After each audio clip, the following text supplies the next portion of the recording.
फेंक देंगे तब तक हमारी लड़ाई चलती रहेगी। भारत के किसान के जमीन को हड़पने का प्रयास किया जा रहा है। बीजेपी और आरएसएस को इस देश से उखाड़ करके नहीं फेंक देंगे तब तक हमारी लड़ाई चलती रहेगी।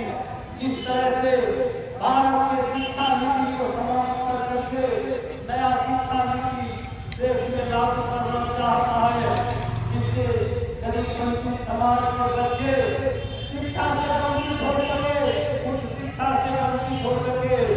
आज जिस तरह से देश में बेरोजगारों का एक फौज खड़ा हो गया, 2014 में नरेंद्र मोदी कहे थे कि प्रत्येक साल 2 करोड़ नौजवानों को नौकरी दूंगा, लेकिन आज नरेंद्र मोदी का 10वां साल है और 1 करोड़ भी नौकरी नहीं दे पाए। सब जगह भारत की जनता ठगी ठगी महसूस कर रही है। देश की महिला जब गैस सिलेंडर का कीमत 350 रुपया था तो स्मृति ईरानी सर पर जो है गैस सिलेंडर लेकर के पूरे देश के लोग देखे कि नागिन डांस कर रही थी। और बीजेपी और आरएसएस के लोग इस देश के गरीब किसान मजदूर के खिलाफ लगातार काला कानून खोजने का जो काम कर रही है, उसके खिलाफ हम लोग अब बैठने वाले नहीं हैं। ये जालिम हत्यारी सरकार, लोकतंत्र की हत्यारी सरकार को जब तक हम लोग उखाड़ करके फेंक नहीं देंगे, तब तक हम लोग इंडिया गठबंधन के साथ ही सड़क से लेकर सदन तक चूक नहीं कर देंगे। लगातार अपनी आवाज को बुलंद करते रहेंगे। दोस्तों, समय का अभाव है।